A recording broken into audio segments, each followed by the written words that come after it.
Okay, do you have any question before we start?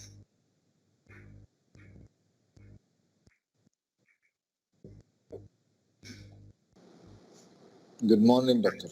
Good morning. We are preparing our questions for the last session, inshallah. Okay. Thank you. The confirmed comprehensive questions, by the way. Okay, don't worry. Thank you. Okay, last time I left the discussion of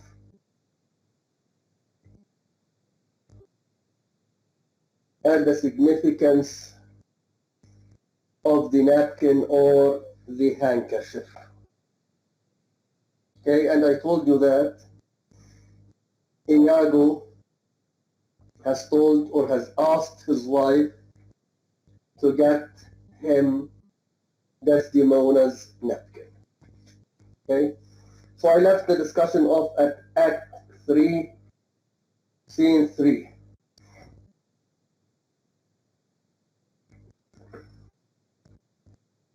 I said enter Desdemona and Emilia. Othello brushes her handkerchief aside and it falls.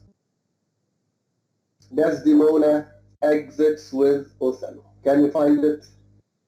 Okay, so it is line 290 in my edition.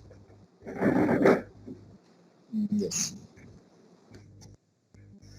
Okay, 290 in my edition. Emilia, I am glad I have found this napkin. This was her first remembrance from the moor. My wayward husband hath 100 times wooed me to steal it, but she so loves the token. For he conjured her she should ever keep it, that she reserves it evermore about her, to kiss and talk to. I have the work taken out and give it to Iago. What he will do with it, heaven knows, not I. I nothing but to please his fantasy. Okay, here the handkerchief is a symbol of chastity and faithfulness. Okay, so in this sense, the handkerchief is the objective correlative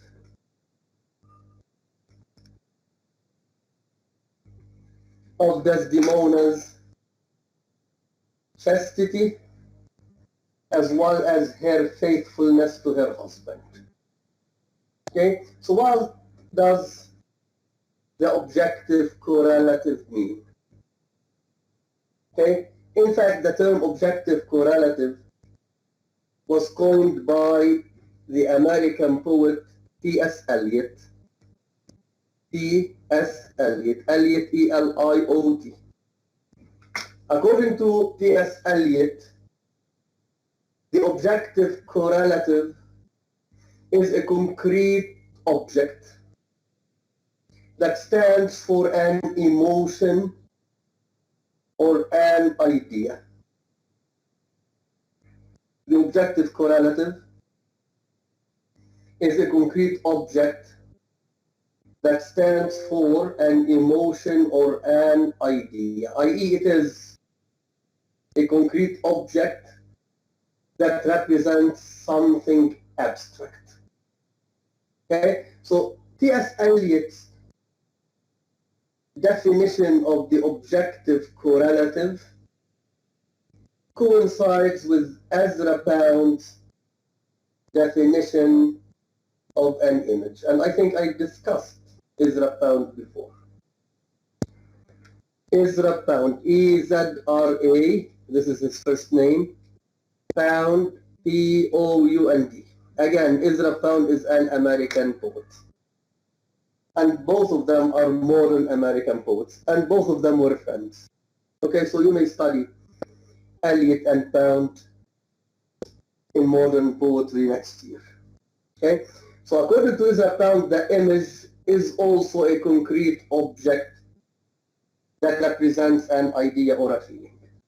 Okay, so here the napkin is the objective correlative that stands for Desdemona's chastity and faithfulness. Okay, the handkerchief is white and it has red strawberry figures embroidered on it. Okay, so we have the color white and the color red. Okay, so the white color is emblematic, is symbolic of the chastity of the wife.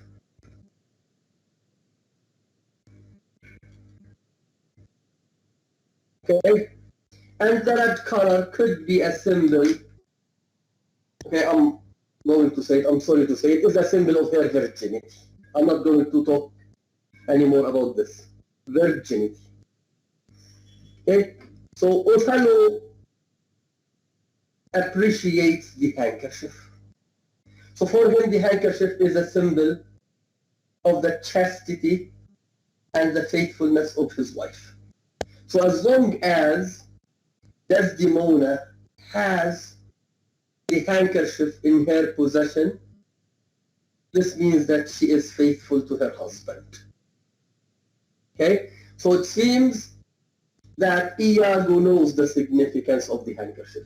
If he doesn't know, at least he wants to use it as a pretext that will lead Othello to doubt the faithfulness of his wife. Okay? So that's why the handkerchief is very important for Othello. So when Othello sees Bianca throwing Desdemona's handkerchief to the ground, when he sees her giving it back to Cassio, he realizes that Desdemona has given the symbol of her chastity and faithfulness to her lover. So this increases Othello's doubt, and it also increases his agony, his suffering. Okay? So he terribly loves her. And he cannot expect her to betray him with another man. So that's why Othello in the play, as of Act 3, Scene 3, Othello starts to suffer from psychological problems. Okay, so he is no longer internally or psychologically stable. Okay, so his suffering is not physical, it is moral. Okay, his suffering is moral because his dignity as a husband and his future as a great warrior are endangered by his wife's unfaithfulness. Okay? Because his dignity as a man, as a husband, and his greatness as a warrior are threatened by his wife's unfaithfulness. Okay? So this is the significance of the handkerchief according to Othello. Sorry, doctor, I have joined late. Which page have you explained? It is Act 3, Scene 3. So I am commenting on the handkerchief. This is where I left the discussion of yesterday. So it is like, it is Act 3, Scene 3, and the statement that I read starts at line 200 and 90. Okay? Okay. Yes. Thank you. Okay, not at all.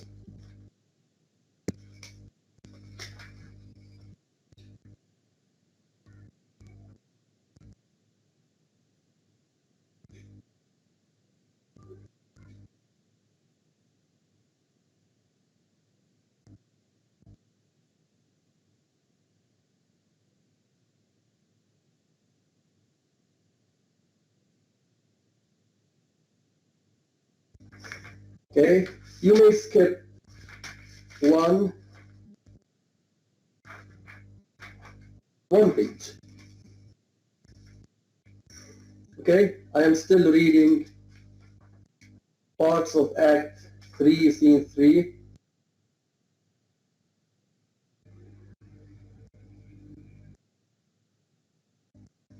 It is line, let's say, line 330, let's say. 330, Othello.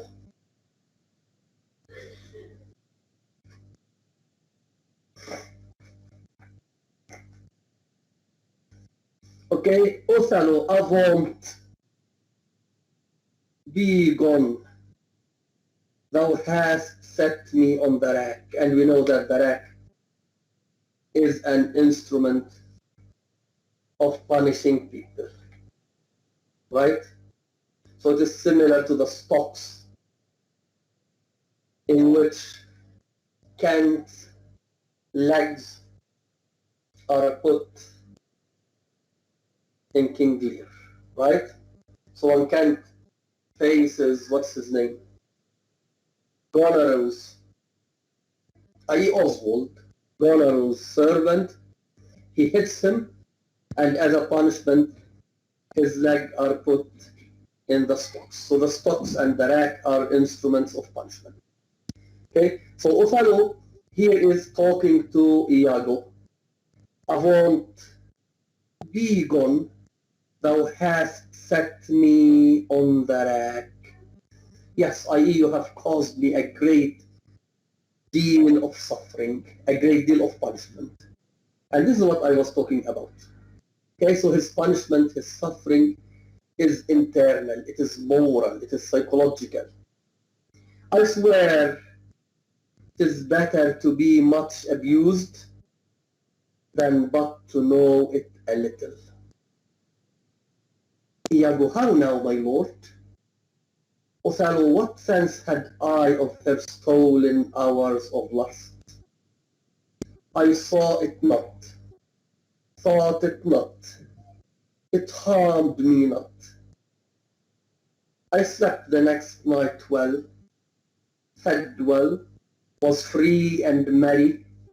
I found not Cassius' kisses on her lips.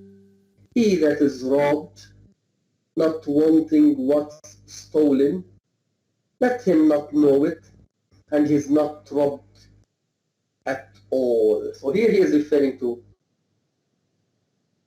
himself. Okay? So according to Othello, he has lived a happy life before knowing about his wife's betrayal. Okay? So that's why he's saying here, a man who is betrayed by his wife may not suffer if he knows nothing about her betrayal. And he prefers to be betrayed without knowing about his wife's betrayal. So Iago says, I am sorry to hear this. Othello, I had been happy if the general camp, pioneers and all, had tasted her sweet body, so I had nothing known. Oh, now, forever farewell the tranquil mind, farewell content, farewell the plumed troops, and the big wars that makes ambition virtue. Oh, farewell, farewell the neighing steed, and the shrill drum, the spirit-stirring drum. the ear-piercing fife, the royal banner, and all qualities, pride, pomp, and circumstance of glorious war. And all you mortal engines, whose rude throats the immortal Jove's dread clamors counterfeit, farewell, Othello's occupation's gone. So this is what I was referring to. Okay, so Othello believes that his reputation as a warrior, his dignity as a man have been ruined. Okay, so that's why he says he is suffering morally and mentally. Okay, so in fact, Act 3, Scene 3 represents the climax of the play. Okay, so here in Act 3, Scene 3, Othello starts to suffer a lot. So this is the climax of the play, and at the end we will have the anticlimax when everything is known. Okay?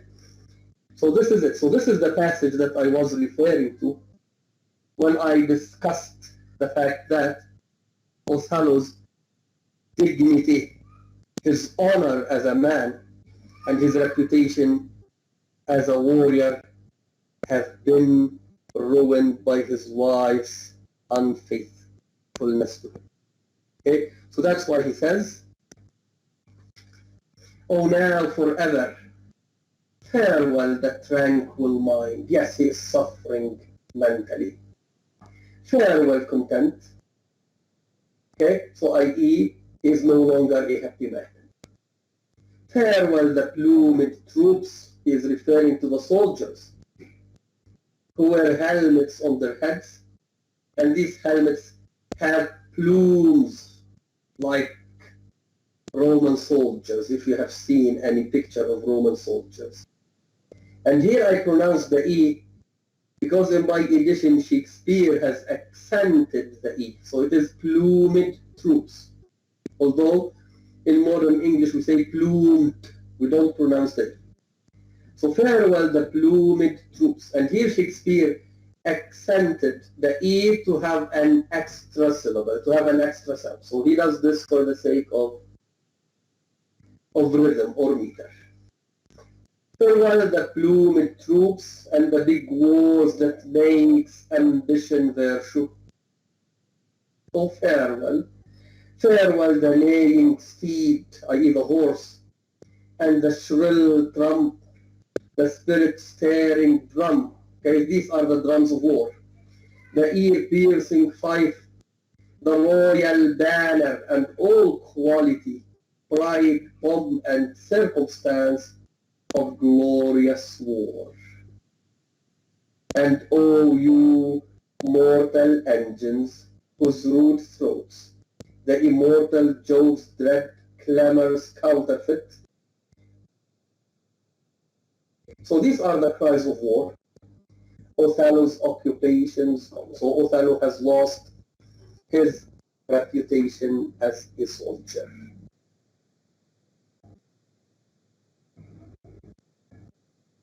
Okay, so this is according to him. Okay, so all of his life has been destroyed because the source of his life is, according to him, betraying him with another man. And I refer to the fact that Desdemona represents the source of life for Othello, and she is a symbol of order. Right? I read this part yesterday, and I said he wants to kill her because she has destroyed this order. She has destroyed the life that he has aspired to live. And I said last time, in this sense, his revenge is similar to Hamlet's revenge. Hamlet wants to restore the social order by killing the king. Othello wants to destroy the source of evil and disorder that inflicts the human community. Okay? So I said Othello and Desdemona represent the human community. Okay? So Othello wants to destroy the source of disorder that threatens the peace and the security of the human community. And he wants to do this by killing Desdemona.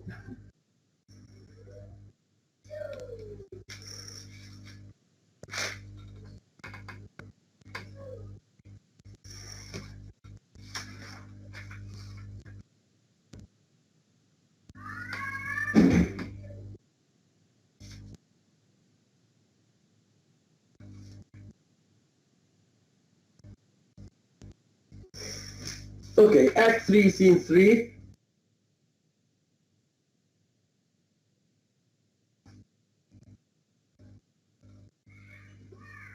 It is line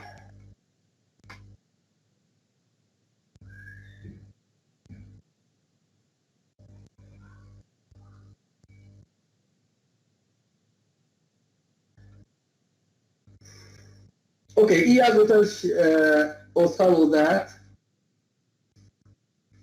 as he was watching with Cassio at a certain night, Cassio fell asleep, and in his sleep he was talking about Desdemona and about the handkerchief. Okay, so he knows that the handkerchief is important for Othello. So that's why he says,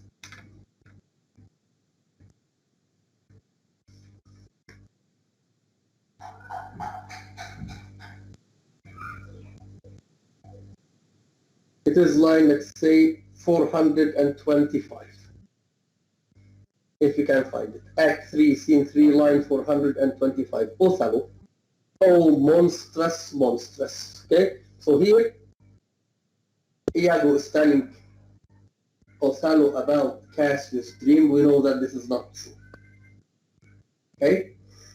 And he tells Othello that as Cassio was sleeping and dreaming, he embraced Iago and kissed him, taking him for Desdemona. Okay, so Othello says, oh, monstrous, monstrous. Iago, nay, this was but his dream. Othello, but this denoted a foregone conclusion, is a shrewd doubt, though it be but a dream. Iago, and this may help to thicken other proofs that do demonstrate thinly. Othello, I'll tear her all to pieces. Iago, nay, yet be wise, yet we see nothing done. She may be honest yet. Tell me but this. Have you not sometimes seen a handkerchief spotted with strawberries in your wife's hand? So he is referring to the handkerchief. Othello, I gave her such a one. 'Tis my first gift. Iago, I know not that. But such a handkerchief, I am sure it was your wife's. Did I today see Cassio wipe be that? Iago, if it be that or any that was hers, it speaks against her with other proofs. Okay, so this means that Iago is setting Othello in the racks. Yes, he is causing him suffering. He is revenging himself on Othello. How? By making him suffer mentally and psychologically.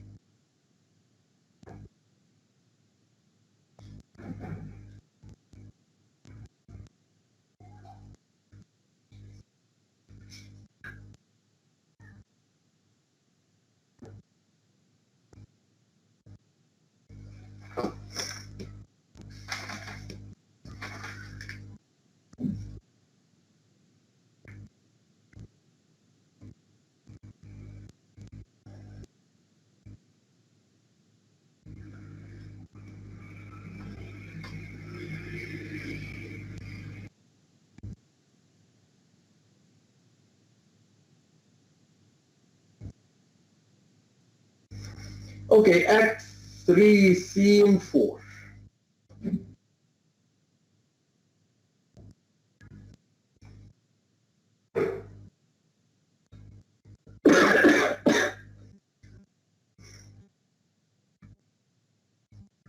Act 3, Scene 4.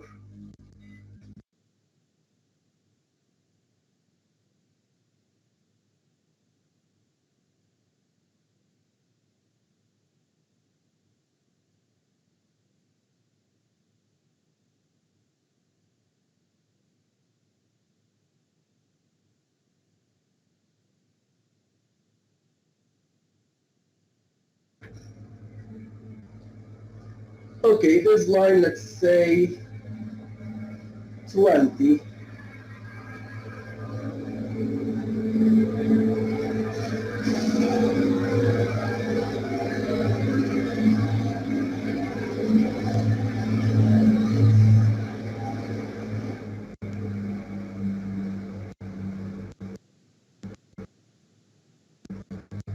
Okay, Desdemona.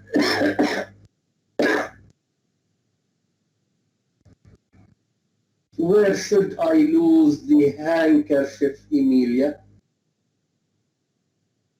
Emilia, I know not, madam. Desdemona, believe me, I had rather have lost my purse full of cruzados, and but my noble Moor is true of mind, and made of no such baseness as jealous creatures are, it were enough to put him to ill thinking. Emilia, is he not jealous? Desdemona, who? He? I think the son where he was born drew all such humours from him.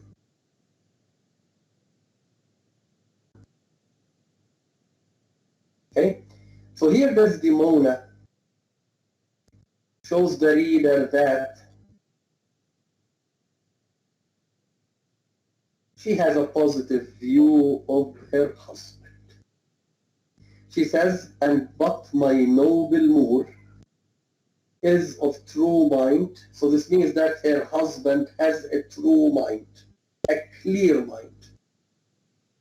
So here it means if my noble Moor is not of true mind, it were enough to put him to ill thinking. Okay, so she has lost the handkerchief, and she believes that since her husband has a noble mind, a noble character, he will not raise doubts about her chastity.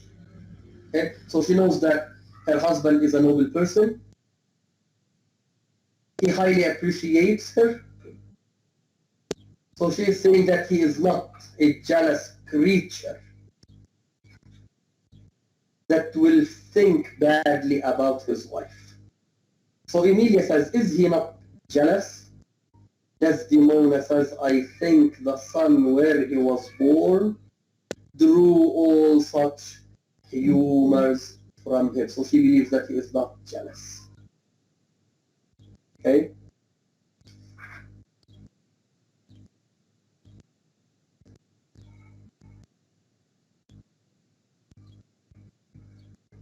I may skip some lines. Enter Othello.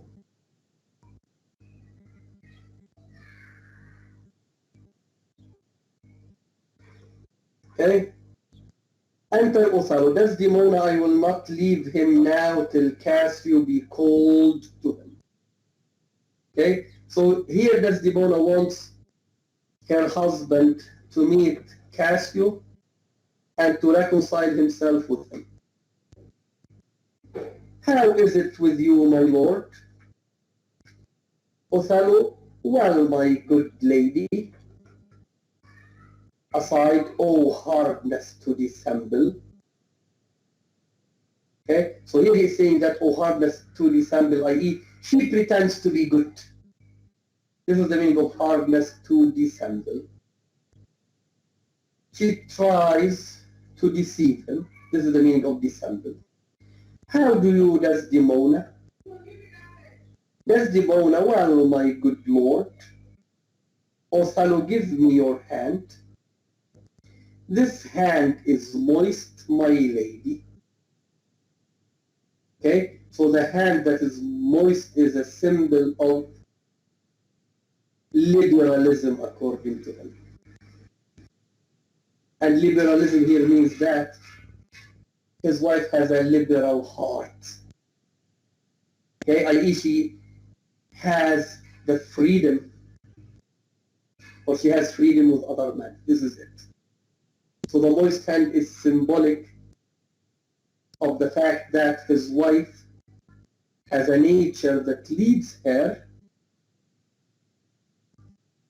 to give herself up to any man. Okay? Othello, give me your hand.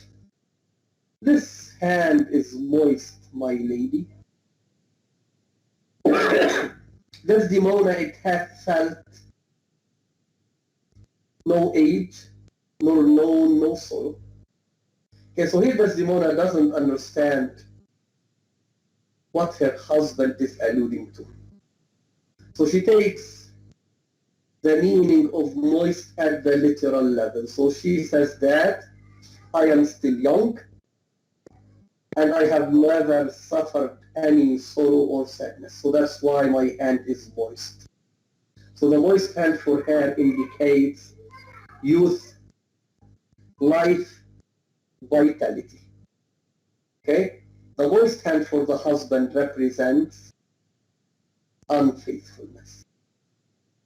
Othello, this argues fruitfulness and liberal hearts. Hot, hot, and moist. This hand of yours requires a sequester from liberty. Fasting and prayer, much castigation, exercise devout. For here is a young and sweating devil here that commonly rebels. It is a good hand, a frank one. Desdemona, you may indeed say so, for 'twas that hand that gave away my heart. Okay, so here Othello is saying that the hand is symbolic of his wife's heart, of his wife's passions and emotions. So Desdemona says, you may indeed say so, for 'twas that hand that gave away my heart. Okay, so this is the hand that has given away my heart to you. Okay, so she is saying that she is liberal, she is fruitful, her hand is moist because she has fallen in love with Othello.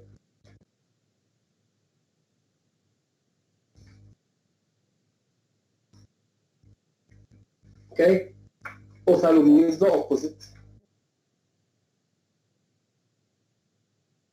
Othello, a liberal hand, the hearts of old gave hands, but our new heraldry is hands, not hearts. Desdemona, I cannot speak of this. Come now, your promise. Othello, what promise? Chuck. Here, Chuck means wife. Desdemona, I have sent to bid Cassio come speak with you. Othello, I have a salt and sorry room offends me. Lend me thy handkerchief. Desdemona, here, my lord. Othello, that which I gave you. Desdemona, I have it not about me. Othello, not. Desdemona, no, indeed, my lord. That's the fault. Othello, that handkerchief did an Egyptian to my mother give. She was a charmer and could almost read the thoughts of people. She told her, while she kept it, could make her amiable and subdue my father entirely to her love. But if she lost it, or made a gift of it, my father's eye should hold her loaded, and his spirits should hunt after new fancies. Since dying, she dying, gave it me, and bid me, when my fate would have me wife, to give it her.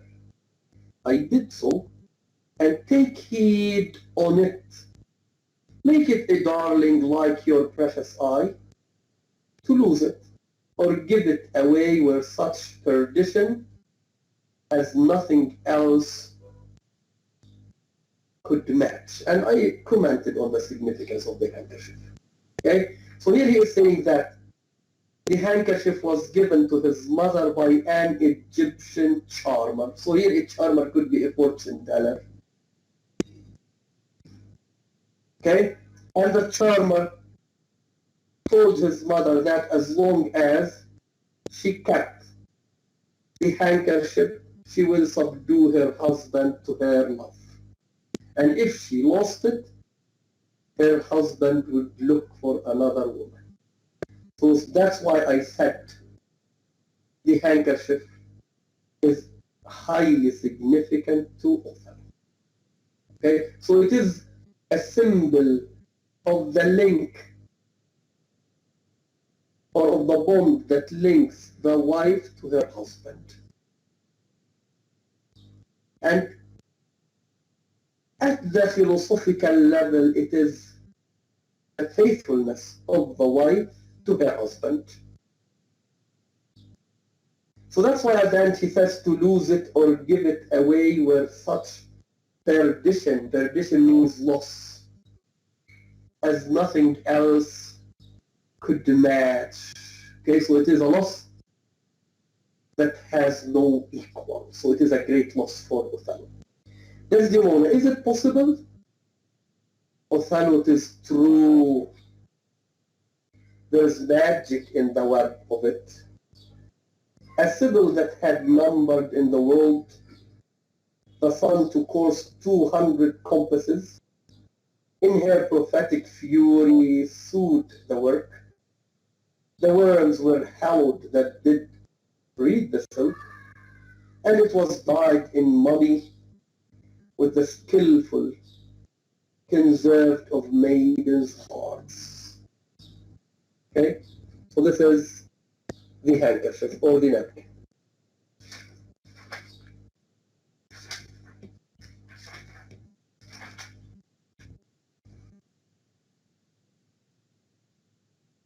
Act 4, Scene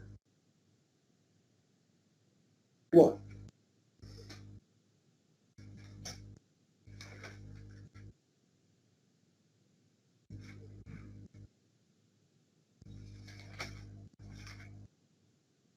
Okay, a court before the citadel, enter Othello and Iago.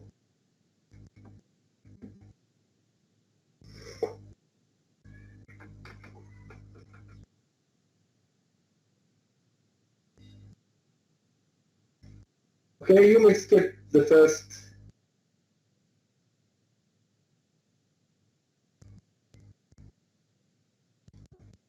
15 lines. Othello, she is protectress of her honor too. May she give that. Iago, her honor is an essence that is not seen. Okay, so here they are discussing the love relationship between Cassio, or the supposed love relationship between Cassio and Desdemona. Okay, so Othello says she is protectress of her honor too. May she give that. Iago, her honor is an essence that is not seen. They have it very oft that have it not, but for the handkerchief. So according to Iago, honor is an abstract value. That's why he says, Her honor is an essence that is not seen. Okay, so according to Iago, honor is an abstract value which cannot be seen. Okay, so in this case, it is impossible to decide whether a woman is honorable or not. Okay, so according to him, a person who is not honorable may pretend to be honorable. He can put on the mask of honor to hide his ignoble nature. Okay, so here he is trying to convince Othello that Desdemona's honor cannot be seen, cannot be touched, and she hides her lustful nature, her love for Cassio behind the mask of being faithful to her husband.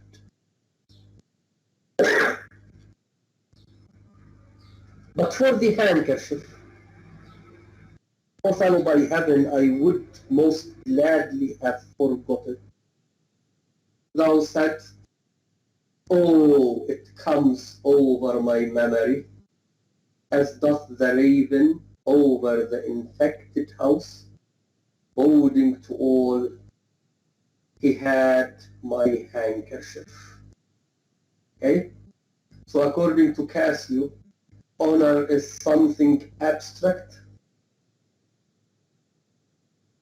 Othello, on the other hand, associates the honor of his wife with a certain object, which is the handkerchief. Sorry, doctor, according to Cassio or Iago, that honor is... Iago. You are discussing Iago and Othello. Yes. According to Iago, honor is an abstract value. Exactly. It cannot be seen, it cannot be touched. Yes. Therefore, it cannot be proved. Okay? Yes. It cannot be tested. According to Othello, his wife's honor is associated with the handkerchief. So he associates his honor with the objective correlative, which is the handkerchief. Therefore, as long as she has the handkerchief, she will be honest and faithful. Now she has lost it. So this is the proof for Othello that she is no longer an honorable wife or woman.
Okay, Act 4, Scene 2.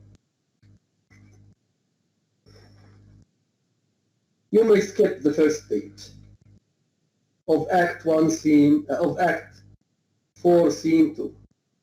Okay, skip the first page of Act 4, Scene 2.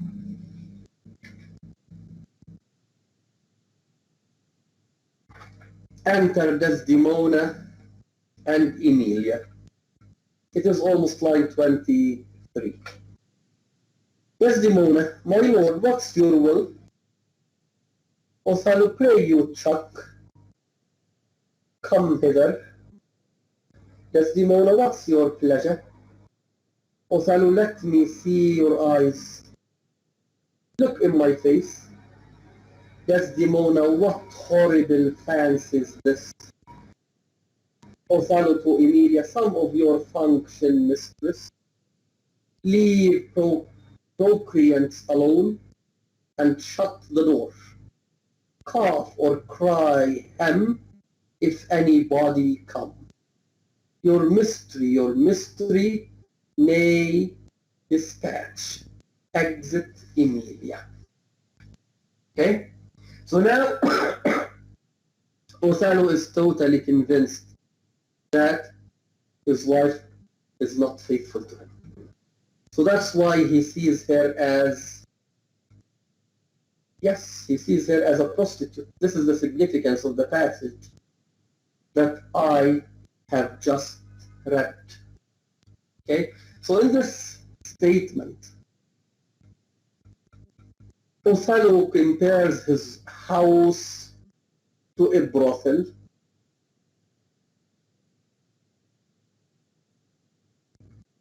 B-R-O-T-H-E-L. Brothel, i.e. a place where prostitutes sell their bodies for money. Okay? Othello compares his house to a brothel, his wife to a prostitute, and Emilia to a bawd, B-A-W-D, who keeps the brothel. Okay, so a bawd is a person who is in charge of a brothel. So he owns or she owns a brothel where men and women have sex for money. Okay, so here Othello no longer views his wife as a part of his life. So he only sees her as a prostitute that sells her body to other men. So that's why he says to Emilia, some of your function, mistress, i.e. do some of your duties, and mistress here means bawd. Leave procreants alone and shut the door, i.e. leave the male and the female whores or prostitutes alone and shut the door. Cough or cry hem if anybody come. Your mystery, nay, dispatch. Exit Emilia. Okay? So now Othello is terribly suffering. So that's why he associates his house with a bordello. It is the same as brothel. Bordello, if you want to learn the word. B-O-R-D-E-L-L-O. Bordello. So that's why he sees his house as a bordello, his wife as a prostitute, himself as a male whore or prostitute, and Emilia, the keeper of his house, as a bawd. Desdemona kneeling, upon my knee, what doth your speech import? So Desdemona is taken by her husband's statement. I understand a fury in your words, but not the words. Othello, why? What art thou? Desdemona, your wife, my lord, your true and loyal wife. Othello, come, swear it. Damn thyself, lest, being like one of heaven, the devils themselves should fear to seize thee. Therefore be double damned, swear thou art honest. Okay, so here Othello sees his wife as a sinner. This is number one. She is a sinner because she is a prostitute. So this is one of her sins according to Othello. So he wants her to double damn herself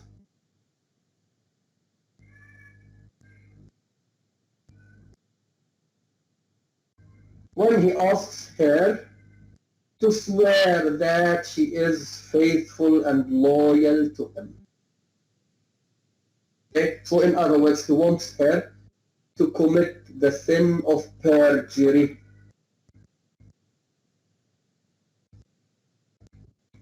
He wants her to be a perjurer, i.e. a person who doesn't tell the truth, a person who gives a false witness.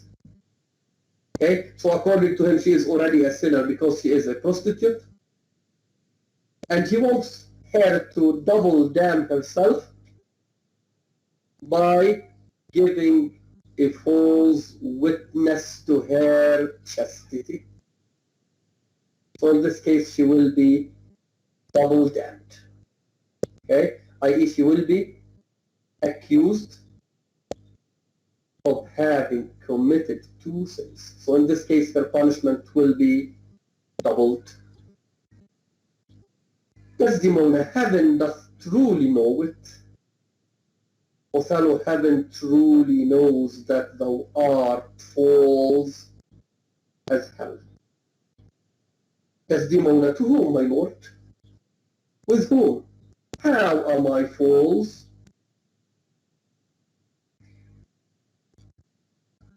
Othello, Desdemona, Desdemon, away, away, away. Desdemona, alas, the heavy day. Why do you weep? Am I the motive of these tears, my lord? If haply you, my father, do suspect and an instrument of this your calling back, lay not your blame on me. If you have lost him, I have lost him too. Now at the beginning of this act, i.e. Act 4, we know that a convoy from Venice has landed in Cyprus.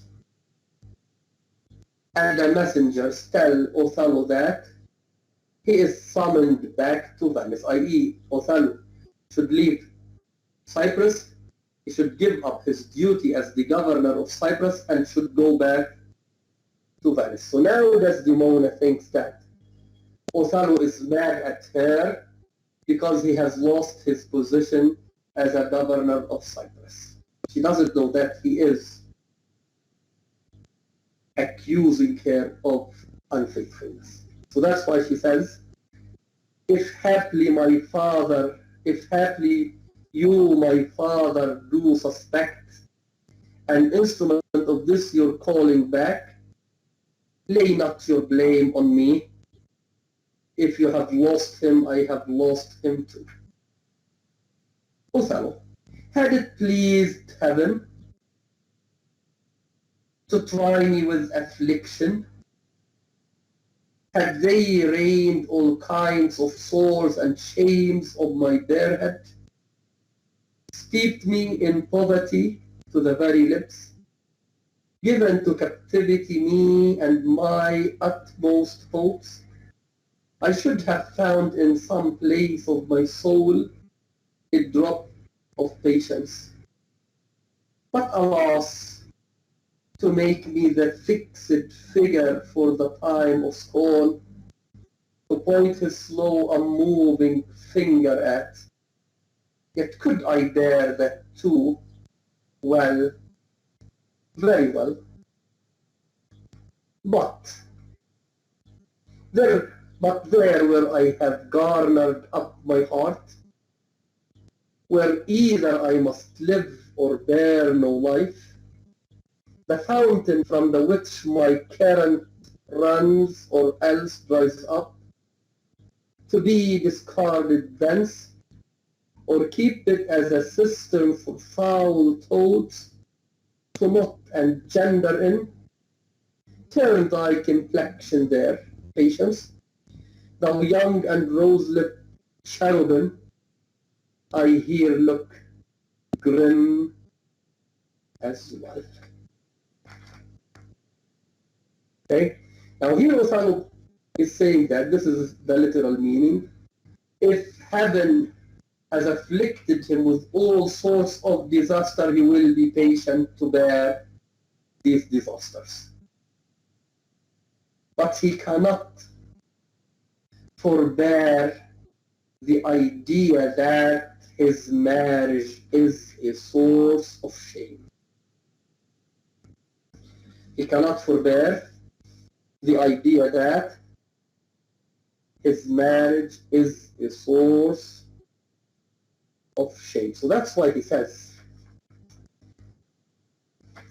but there, where I have garnered up my heart, where either I must live or bear no life, the fountain from which my current runs, or else dries up, to be discarded thence, or keep it as a cistern for foul toads to knot and gender in, turn thy complexion there, patience, thou young and rose-lipped cherubim, I here look grim as hell.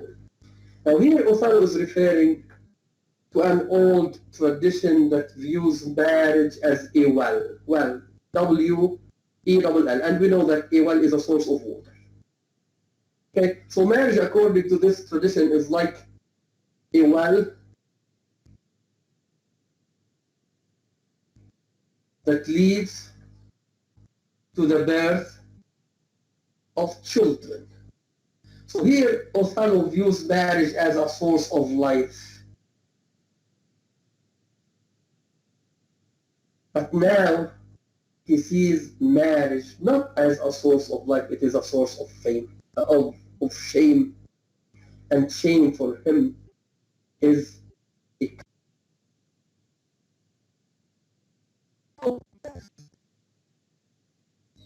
okay? So that's why Othello upholds the sanctity of marriage.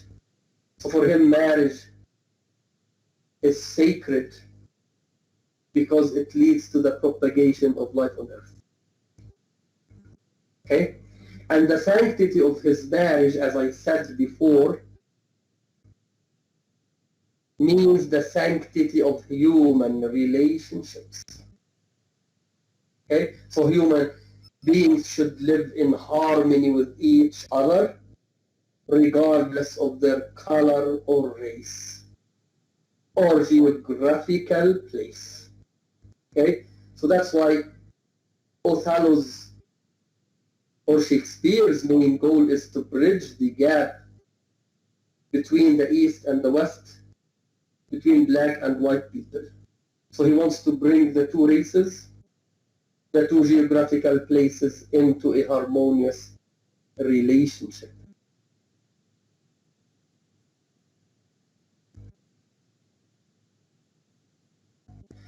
Desdemona, I hope my noble lord esteems me honest. Othello, oh I, as summer flies,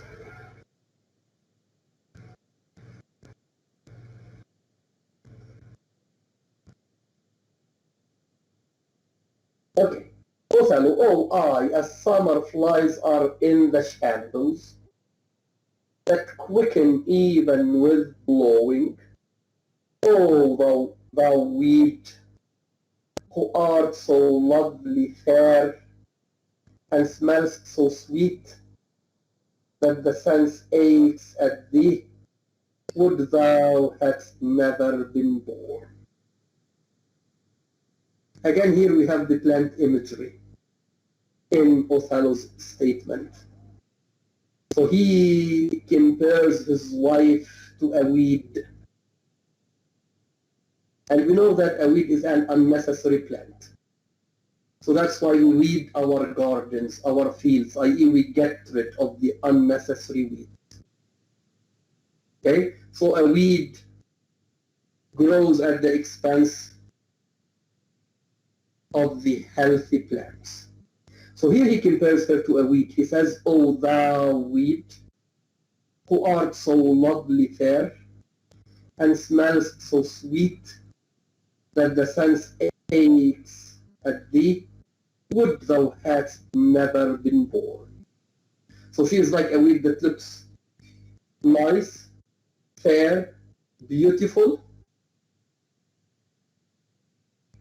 but in fact it is a source of disease. Yes, the weed grows at the expense of the other plants. So in this sense, it is a symbol of disease to Othello's life. So that's why he wishes that she had never been born. Okay, so she is a weed that poisons Othello's life.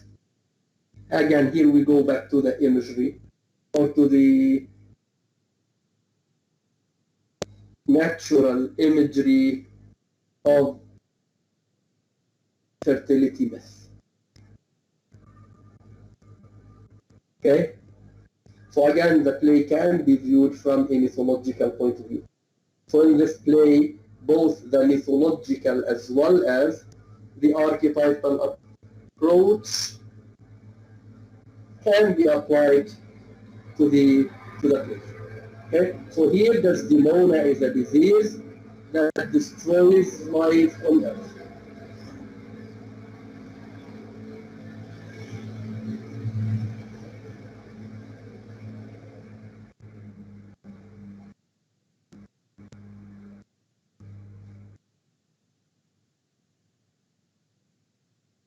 Okay, so this is how he sees her. Desdemona. Alas, so from a mythological point of view, Othello's duty is to remove the source of disease. Alas, what ignorant sin have I committed? Okay, so we know that the source of disease is Iago himself. So that's why at the end of the play, Iago is arrested. Okay, so this means that the source of evil, the source of death, is destroyed at the end. Although it has cost the lives of the two tragic figures, Othello and Desdemona. Okay, Desdemona, alas, what ignorant sin have I committed? Othello, was this fair paper, this most goodly book, made to write whore upon? Okay, so he's referring to her face. He says, was this face made to write upon it whore? What? Committed? Committed, O thou public commoner. So here you are a public whore, he is saying, in other words, commoner. I.e., she is held in common between all men. That's why he says, thou public commoner, i.e., a public sinner, a public prostitute. I should make very forges of my cheeks that would to cinders burn up modesty, did I but speak by deeds. What committed? Heaven stops the nose at it, and the moon winks. The body wind that kisses all it meets is hushed within the hollow mine of earth, and will not hear it. What committed? Desdemona, by heaven, you do me wrong. Othello, are not you a strumpet? And strumpet has also the same meaning as whore. Desdemona, no, as I am a Christian. If to preserve this vessel for my Lord from any other foul unlawful touch, be not to be a strumpet, I am not. So, what? Not a whore? Desdemona, no, as I shall be saved. Othello, is it possible? Desdemona, O heaven, forgive us. Othello, I cry you mercy then. I took you for that cunning whore of Venice that married with Othello.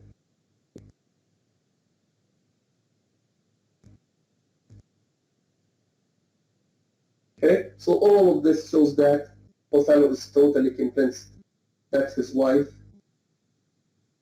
is a whore, his life is destroyed because his marriage is no longer a source of life, it is a source of shame. And that's why at the beginning of this the discussion of Othello, I said Othello represents Desdemona's anima. Desdemona highly appreciates him. She couldn't betray him, so that's why she says, "No, as I am a Christian, I am not a trumpet as I am a Christian. If to preserve this vessel for my Lord, i.e. if to preserve my body for my Lord from any other foul, unlawful touch, be not to be a strumpet, I am none. I.e. I have preserved my body for my husband. That's it. Othello what? Not a whore? Desdemona, no, as I shall be saved. Is it possible? She says, oh heaven, forgive us. So here, he views her as his anima. Okay? So at the very beginning of the play, Desdemona emerges as the ideal person for Othello. She represents what he cherishes more. So that's why I said she is his anima. It is his soul image. Okay? So the anima, according to Carl Jung, is an energy that gives life.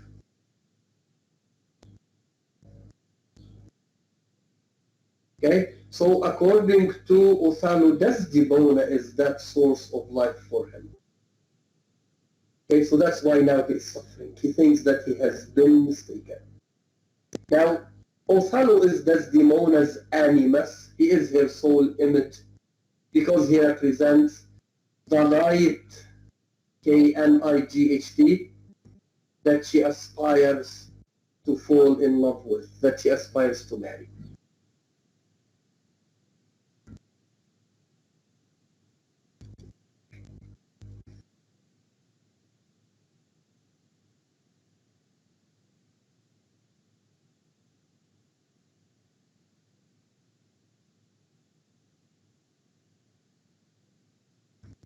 Okay, I may skip some lines. Okay, raising his voice, you mistress, enter Emilia. Okay, you mistress that have the office opposite to Saint Peter and keep the gate of hell. Now, according to Christianity, Saint Peter is the one who keeps the gate of heaven.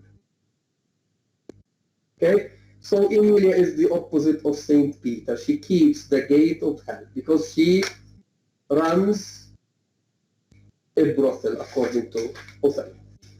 You have done. We have done our course. There's money for your pains. Flings her some coins. I pray you turn the key and keep our counsel exit. Then I will skip some lines.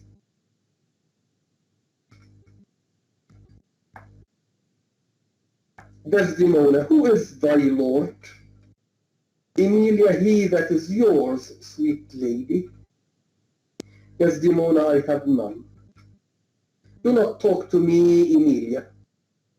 I cannot weep, nor answers have I none, but what should go by water. I have no answers to your questions, but tears. She is crying. Prithee tonight, lay on my bed my wedding sheets. Remember and call thy husband hither. Okay? So this is the last night that we have in the play. And at this night, Othello will kill Desdemona and kill himself. So that's why Desdemona wants Emilia to lay her wedding sheets on her bed. Okay, so she will put on her wedding dress and she will die on her marriage bed. Okay, so she will die amid white. So the whole atmosphere at the end will be an atmosphere of whiteness. And the atmosphere of whiteness that we have at the end is symbolic of Desdemona's chastity, her innocence, her purity, and her faithfulness. Okay? So she dies as an innocent woman. She dies as a chaste woman at the end of the play. Okay? So I will leave the discussion of Othello and Desdemona's death till next time. I will discuss how Cassidy becomes the governor of Cyprus, and then I will say goodbye. Do you have any questions? No questions. Thanks, Doctor. Thank you. No, doctor, thank you.